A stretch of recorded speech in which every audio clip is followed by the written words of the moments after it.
quick note before I start the review. I kind of forgot the main character's name partway through. It's Asuka, not Asuka. I call them both. Oops. Did you know that there's a movie about a cyborg cop whose batteries are cooled by smoking cigarettes?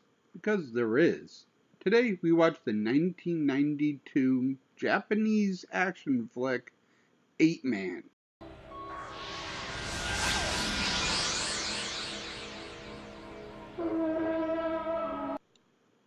The movie begins one day in Tokyo. 8 Man is trying to arrest a bunch of thugs when he glitches out and the main bad guy gets away.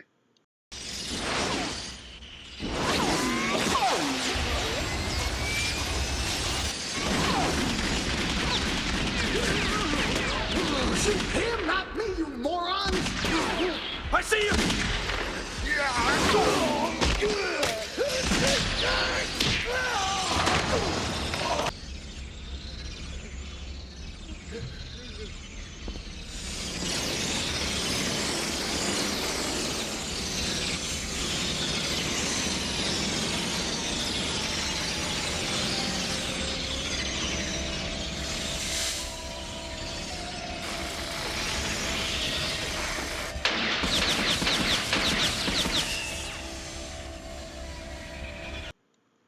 The beginning portions of the movie have voiceover by Captain Tanaka, telling us that 3 years ago his partner was killed and turned into 8 Man.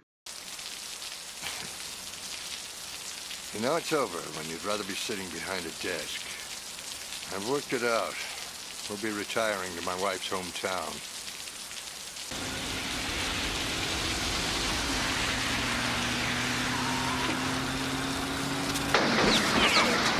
You caught her!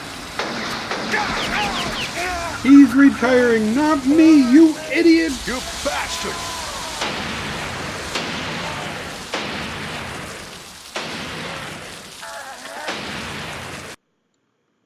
He brings his dead partner to a mad scientist.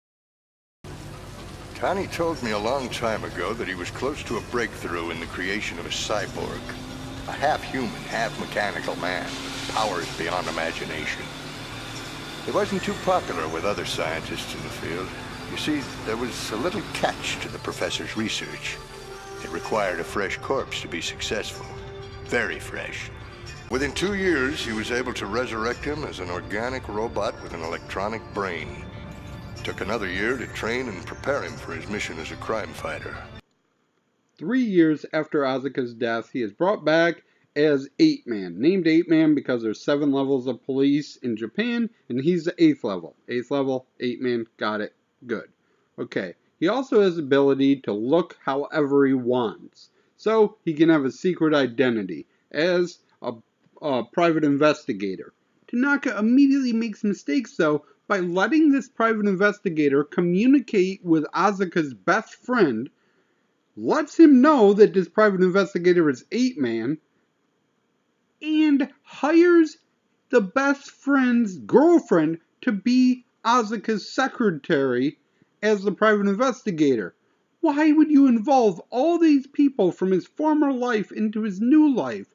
I know you memory zapped him, but it's gonna come back and bite you in the butt.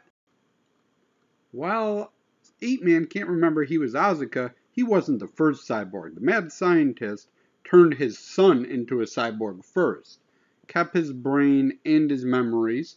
This turned him evil, and he just randomly kills people and drops them on his dad's doorstep, hoping that his dad will kill him and end his pain. He also finds out that 8 Man is the private investigator and confronts his dad to find out exactly what the difference between him and 8 Man is, and is not happy by what he finds out. Looks interesting. Still having a problem with heat buildup? His system's no better than mine.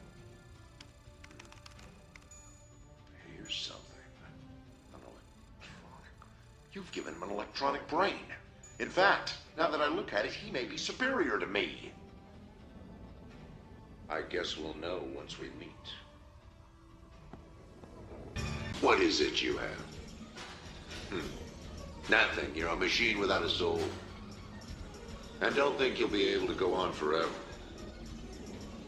Your system breaks down when it overheats. I'm half human, but you're just a cyborg.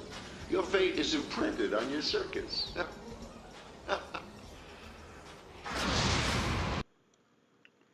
The bad guy also mentions that Ape-Man overheats. Like I said in the beginning, he stops overheating by smoking cigarettes. I'm not sure how that works, but he does smoke a lot in the movie. Sachiko, do you think you could buy me some cigarettes?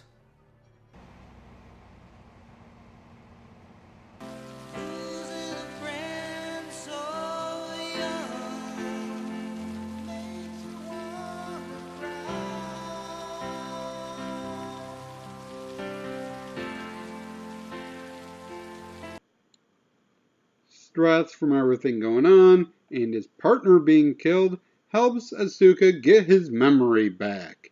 And he knows evil RoboCop is behind it.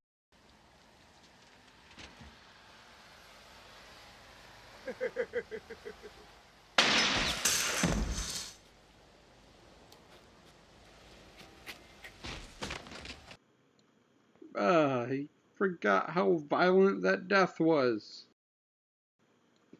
But before we get to the final battle, we have to watch what I think is the best shot scene in the movie from the funeral, this transition of the girlfriend to Asuka.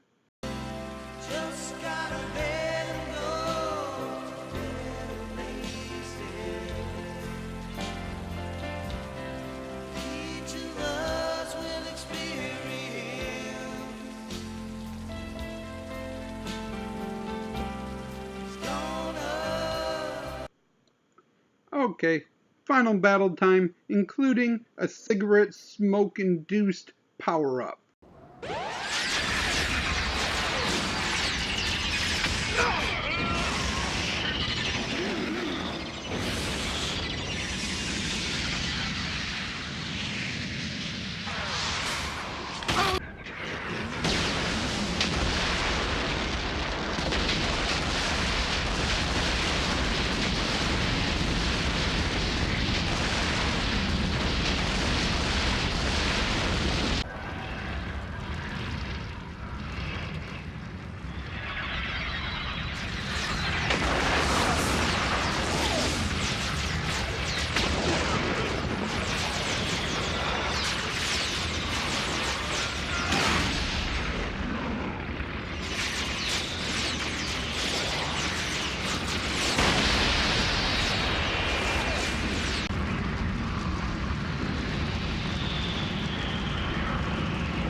Overall, I did enjoy the film.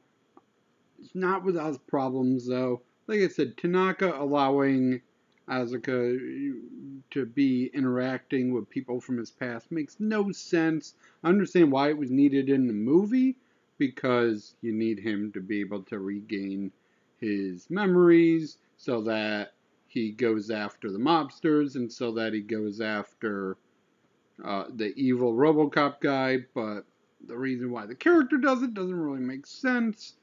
It could use more action, but the spots that aren't action are filled with beautiful scenes like the funeral scene and interactions with the bad guy talking to his father.